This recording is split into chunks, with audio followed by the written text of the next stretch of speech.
Studio projects usually clear, polished और professional feel करते हैं क्योंकि उनका प्रोसेस ऑर्गेनाइज्ड होता है।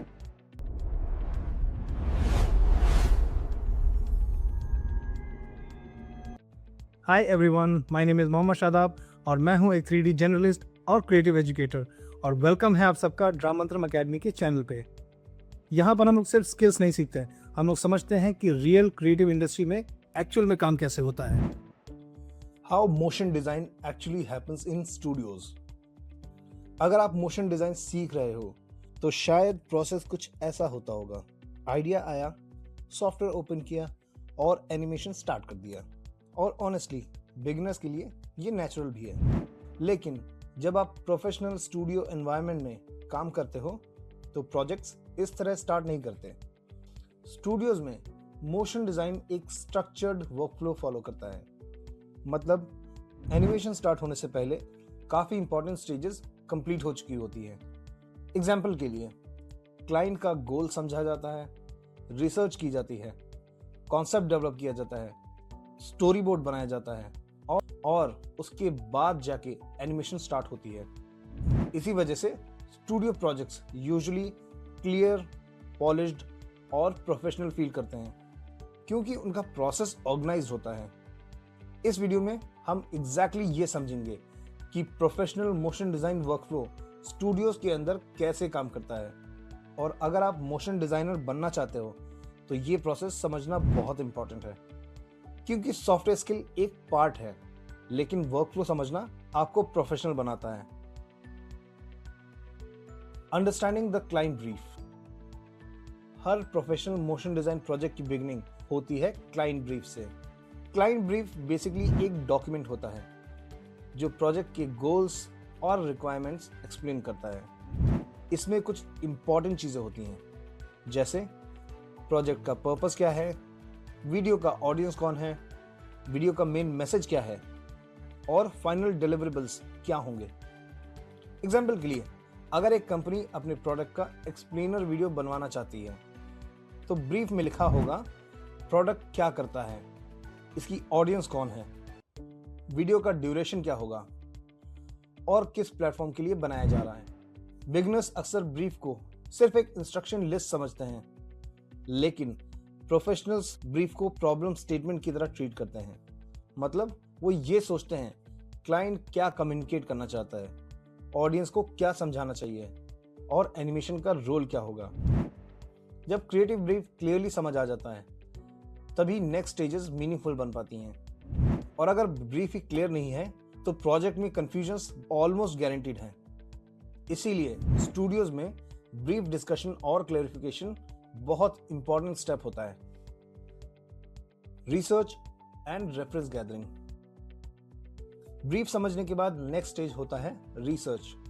Professional designers directly design start नहीं करते, पहले वो रेफरेंसेस कलेक्ट करते हैं। रिसर्च का पर्पस होता है विजुअल डायरेक्शन को एक्सप्लोर करना।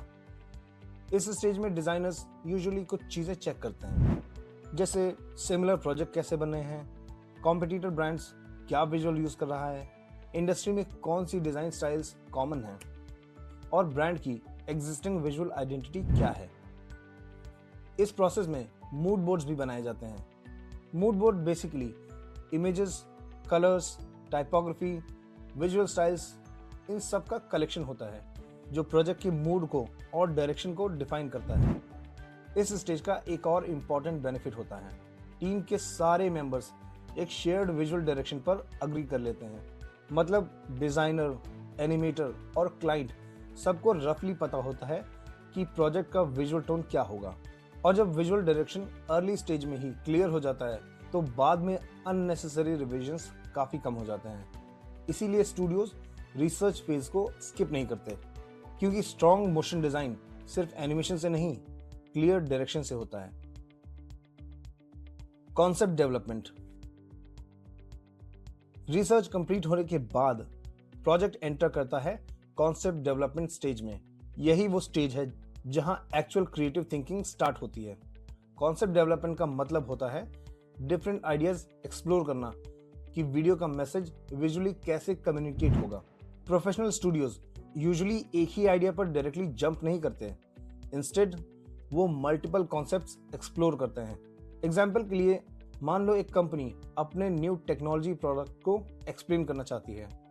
अब उसको विजुअली कम्युनिकेट करने के डिफरेंट अप्रोचेस हो सकते हैं। एक कॉन्सेप्ट हो सकता है डेटा विजुअलाइजेशन स्टाइल एनिमेशन, दूसरा कॉन्सेप्ट हो सकता है एब्स्ट्रैक्ट फ्यूचरिस्टिक ग्राफिक्स, और तीसरा कॉन्सेप्ट हो सकता है story telling approach with characters.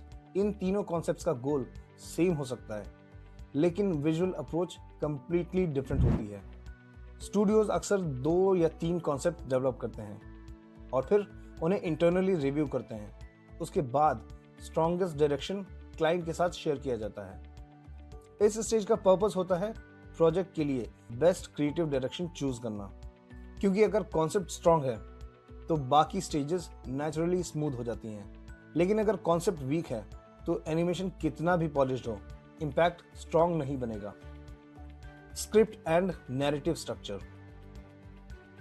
अगर प्रोजेक्ट एक एक्सप्लेनर वीडियो, ब्रांड फिल्म या मार्केटिंग एनिमेशन है तो नेक्स्ट स्टेज होती है script writing. Script basically video का वर्बल बैकबोन होती है। स्क्रिप्ट डिफाइन करती है वीडियो क्या बोलेगा, इंफॉर्मेशन किस ऑर्डर में आएगी और ऑडियंस को क्या समझना चाहिए। बहुत बार बिगिनर्स एनिमेशन स्टार्ट कर देते हैं विदाउट अ प्रॉपर स्क्रिप्ट और फिर बीच में रियलाइज होता है कि स्टोरी क्लियर नहीं है। स्टूडियोज इस प्रॉब्लम को अवॉइड करते हैं by writing the script first. Script writing में यूजुअली 3 चीजें इंपॉर्टेंट होती हैं। फर्स्ट, हुक, वीडियो का स्टार्टिंग पॉइंट जो ऑडियंस का अटेंशन कैप्चर करे। सेकंड, एक्सप्लेनेशन, मेन कंटेंट जहां प्रोडक्ट, सर्विस या कॉन्सेप्ट एक्सप्लेन होता है। थर्ड, कंक्लूजन और कॉल टू एक्शन, वीडियो का फाइनल मैसेज या एक्शन स्टेप। स्क्रिप्ट फाइनल होने के बाद विजुअल प्लानिंग बहुत इजी हो जाती है, क्योंकि अब टीम को एग्जैक्टली पता होता है वीडियो में क्या कम्युनिकेट होना है। Story boarding. स्क्रिप्ट लॉक होने के बाद नेक्स्ट स्टेज होता है story boarding. Story board basically video का विजुअल ब्लूप्रिंट होता है। इसमें वीडियो के मेजर सीन्स रफ स्केचेस के फॉर्म में ड्रॉ किए जाते हैं। हर फ्रेम एक सीन को रिप्रेजेंट करता है। एग्जाम्पल के लिए स्टोरी बोर्ड में ये शो किया जा सकता है। First frame, logo reveal. Second frame, problem introduce होती है। थर्ड फ्रेम, प्रोडक्ट सॉल्यूशन दिखाता है।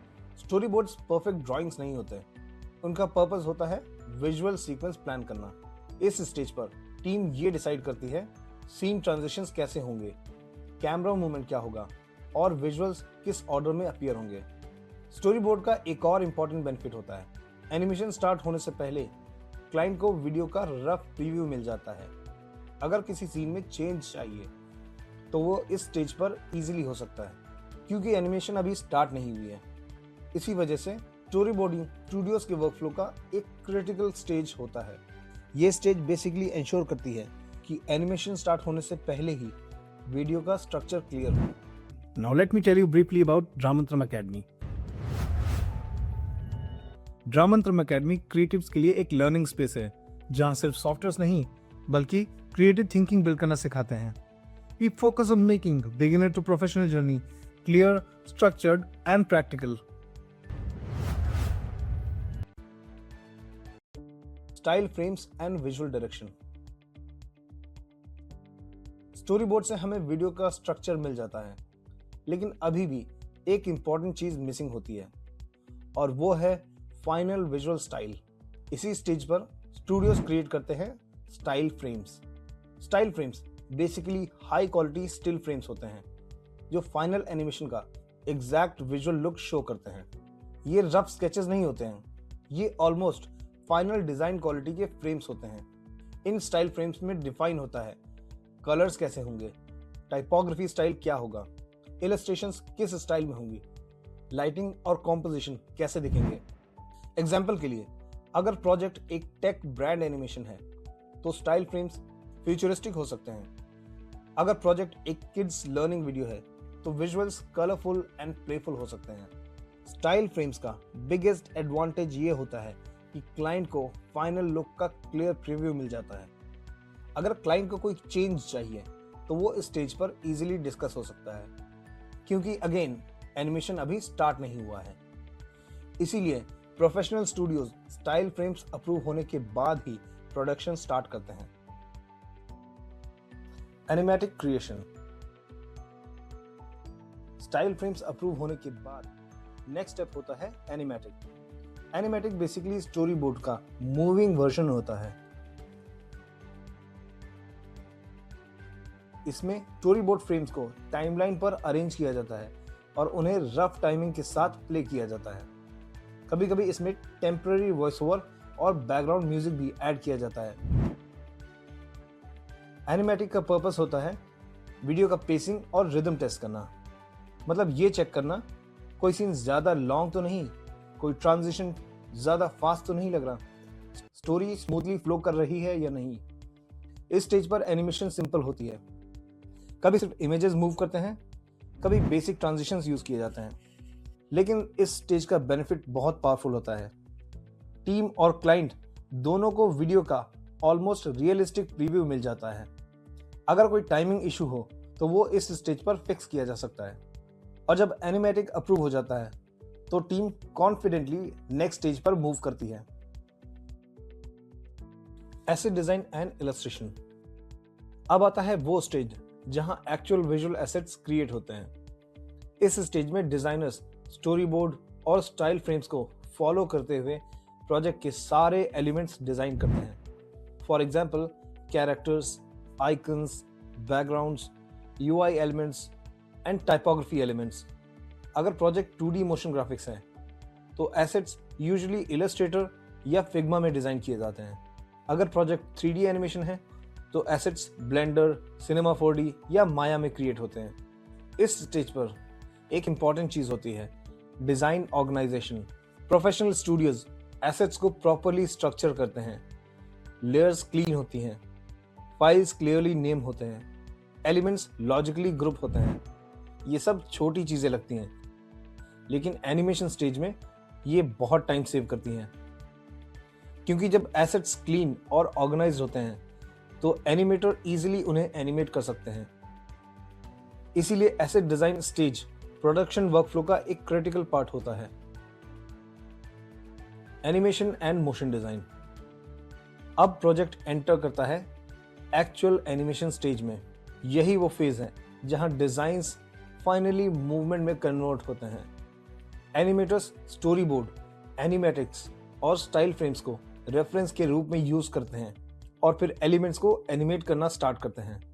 इस स्टेज में बहुत सारी इंपॉर्टेंट चीजें डिसाइड होती हैं, जैसे टाइमिंग क्या होगी, ऑब्जेक्ट्स का मूवमेंट कैसा होगा, ट्रांजिशंस का फ्लो कैसा होगा और विजुअल एनर्जी कितनी फास्ट या स्लो फील करेगी। मोशन डिजाइन सिर्फ ऑब्जेक्ट्स को मूव करना नहीं होता। स्ट्रॉन्ग एनिमेशन में प्रिंसिपल्स ऑफ मोशन अप्लाई होते हैं। एग्जाम्पल के लिए ईजिंग, मूवमेंट नेचुरल फील कराने के लिए, एंटिसिपेशन, एक्शन स्टार्ट होने से पहले subtle preparation, follow through, motion के बाद सेकेंडरी मूवमेंट। इन प्रिंसिपल्स की वजह से एनिमेशन मैकेनिकल नहीं लगती, इंस्टेड वो स्मूथ और एक्सप्रेसिव फील करती है। स्टूडियोज में animation usually scene by scene build होती है। हर सीन कंप्लीट होने के बाद टीम उसको इंटरनली रिव्यू करती है और ग्रेजुअली पूरा वीडियो असेंबल होने लगता है। Sound design and music. Animation visually powerful हो सकता है, लेकिन साउंड उसका इमोशन और इम्पैक्ट देता है। इसीलिए प्रोफेशनल मोशन डिजाइन प्रोजेक्ट्स में साउंड डिजाइन भी इक्वली इंपॉर्टेंट स्टेज होती है। इस स्टेज पर यूजुअली 3 एलिमेंट्स ऐड होते हैं। First, voice over. अगर वीडियो एक्सप्लेनर या एजुकेशनल है तो वॉइस ओवर नैरेटिव को गाइड करता है। Second, music. Background music video का मूड सेट करता है। एनर्जेटिक म्यूजिक मतलब dynamic feel. Soft ambient music मतलब काम इंफॉर्मेटिव फील। थर्ड है sound effects. Small sound effects जैसे क्लिक्स, ट्रांजिशंस, इम्पैक्ट्स एनिमेशन को ज्यादा सेटिस्फाइंग और अलाइव बनाते हैं। एग्जाम्पल के लिए button press sound, objects pop होने का sound, light impact effects. Good sound design motion को सपोर्ट करता है विदाउट डिस्ट्रैक्टिंग फ्रॉम विजुअल्स। जब विजुअल्स और साउंड प्रॉपर्ली सिंक्रोनाइज होते हैं तो वीडियो का ओवरऑल एक्सपीरियंस काफी स्ट्रॉन्ग फील करता है। Feedback and revision cycle. Professional studio projects rarely first attempt में परफेक्ट होते हैं, इसीलिए वर्क फ्लो में स्ट्रक्चर्ड फीडबैक साइकिल्स इंक्लूडेड होते हैं। यूजुअली फीडबैक के 2 स्टेजेस होते हैं। First, internal review. Team members animation को चेक करते हैं और इंप्रूवमेंट्स सजेस्ट करते हैं। फॉर एग्जाम्पल, टाइमिंग इंप्रूव करना, ट्रांजिशन स्मूथ करना, विजुअल क्लैरिटी एनहेंस करना और maybe some spell checks. Second is client feedback. Client video को रिव्यू करता है और अपने सजेशंस देता है। कभी कभी क्लाइंट मैसेजिंग चेंज करना चाहता है, कभी पेसिंग एडजस्ट करनी होती है, कभी विजुअल्स रिफाइन करने होते हैं। स्टूडियोज यूजुअली फीडबैक को रिवीजन राउंड्स में ऑर्गेनाइज करते हैं, मतलब एक defined number of revision cycles. इससे प्रोसेस कंट्रोल्ड रहता है और प्रोजेक्ट एंडलेसली चेंज नहीं होता। स्ट्रक्चर्ड फीडबैक का गोल होता है वीडियो को ग्रेजुअली बेस्ट पॉसिबल वर्जन तक ले जाना। And that's all for this video. अगर इस वीडियो ने कॉन्सेप्ट थोड़ा क्लियर किए हैं या लर्निंग प्रोसेस थोड़ा सिंप्लीफाई किया है तो please give it a like, because इससे हमें पता चलता है कि हमारा टीचिंग अप्रोच सही काम कर रहा है। और अगर आप बिगिनर हो तो कमेंट्स में प्लीज बताना कि सबसे ज्यादा कंफ्यूजिंग एंड चैलेंजिंग पार्ट कौन सा लगा। और अगर आप अपनी क्रिएटिव जर्नी स्टार्ट करना चाहते हो या क्रिएटिव टैलेंट को अपस्किल करना चाहते हो इन अ स्ट्रक्चर्ड वे तो please check out the Dramantram academy website. I share the website link in the description. और तब तक के लिए कीप लर्निंग, कीप ग्रोइंग। मिलते हैं नेक्स्ट वीडियो में।